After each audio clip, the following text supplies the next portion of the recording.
আসসালামু আলাইকুম। আজকে আপনাদের সাথে শেয়ার করতে চলেছি 5 মিনিটে একটা মজাদার ইউনিক রেসিপি। প্রথমে একটি মিক্সিং বোলের মধ্যে দিয়ে দিচ্ছি আধা কাপ ভাজা পেঁয়াজ। এটা আমি 5-6 মিনিট ভেজে নিয়েছি। এখানে আপনারা কাঁচা পেঁয়াজটাও দিতে পারবেন। সেই সাথে একদম মিহিকুচি করা 2টা কাঁচামরিচ দিয়েছি। কাঁচামরিচ আপনাদের টেস্ট অনুযায়ী বাড়িয়ে কমিয়ে দিতে পারবেন। 3 টেবিল চামচ মেয়োনিজ দিয়ে দিচ্ছি। স্বাদটা আর একটু ভালো আসার জন্য 3 টেবিল চামচ টমেটো সস দিচ্ছি। আগে থেকে সিদ্ধ করে রাখা চিকেন দিয়ে দিচ্ছি। এখানে আমি বুকের মাংস কিছুক্ষণ স্টিম করে নিয়েছি। এরপর এগুলো ছিঁড়ে নিয়েছি। কোনো লবণ দিইনি, কিচ্ছু দিইনি, শুধু একটু স্টিম করে নিয়েছি। এখানে 1.5 কাপ হবে চিকেন। আর সেই সাথে ঝালের জন্য দিচ্ছি 1.5 চা চামচ চিলি ফ্লেক্স আর আধা চা চামচ কালো গোলমরিচের গুঁড়া এবং স্বাদমতো কিছুটা লবণ। অরিগানো 1/4 চা চামচ। এখন সব কিছু একসাথে খুব ভালো করে একটা মিক্স দিয়ে নিচ্ছি।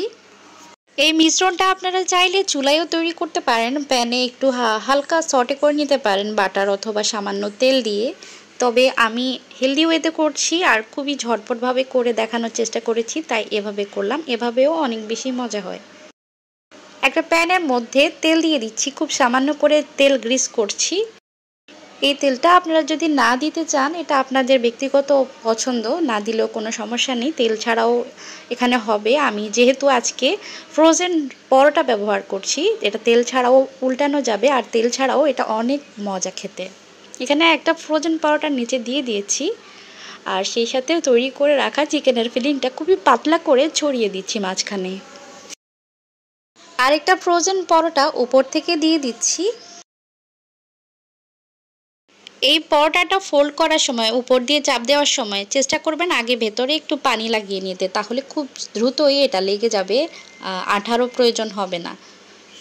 আর যেহেতু এই পরোটার মধ্যে একটু পানি পানি হয়ে গেছে, অনেকটাই নরম হয়ে গেছে, তাই এটা লেগে গেছে, কোনো সমস্যা হয়নি আমার। তবে আপনারা অবশ্যই চেষ্টা করবেন যেন এটা খুব তাড়াতাড়ি করে নেওয়া যায়, মানে পরোটাগুলো নামানোর সাথেই কিন্তু একটু নরম হয়ে যায়। যারা ফ্রোজেন পরোটা বাসায় খান তারা বলতে পারবেন এটা খুব তাড়াতাড়ি নরম হয়ে যায় গরমের কারণে, তাই সাথে সাথেই একটু দ্রুততার সাথে কাজটা করে নেওয়ার চেষ্টা করবেন। আমি কাঁটা চামচ দিয়ে একটু সাইডে ডিজাইন করে নিচ্ছি, জিগজ্যাগ বা যে কোনো একটা ডিজাইন করে নিচ্ছি দেখার সৌন্দর্যের জন্য। এটা আপনাদের ইচ্ছা, না করলেও কোনো সমস্যা নেই, শুধু এমনি করেও নিতে পারেন। আর এটা আমি আপনাদের গ্যারান্টি দিচ্ছি বাচ্চারা ভীষণ পছন্দ করবে এই খাবারটি। পরোটাটা আমি চুলায় দিয়ে দিয়েছি মিডিয়াম টু লো হিটের মাঝখানে রেখে, মানে অনেক বেশি হাই হিটেও না আবার অনেক বেশি লো হিটেও না, একদম মুচমুচে করে নেব পরোটাটা। আর এটা মুচমুচে করে খেতে গরম গরম ভীষণই ভালো লাগে। যারা ব্যাচেলর থাকেন কিংবা বাচ্চাদের টিফিনে দ্রুততার সাথে কোনো একটা নাস্তা দিতে চান তাদের জন্য একদম পারফেক্ট একটা নাস্তা, খুব দ্রুততার সাথেই তৈরি করে নিতে পারবেন আর খেতেও বাচ্চারা খুবই মজা পাবে। আর দেখবেন যে টিফিন একদম খালি চলে এসেছে স্কুল থেকে। তো আরেকভাবেও তৈরি করে দেখাচ্ছি আমি।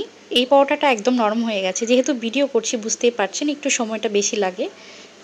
তো আমি পাঁচটাতে একটু পানি লাগিয়ে এরপর সিল করছি যাতে খুলে না যায়। এরপর কিভাবে করছি একটু খেয়াল করুন।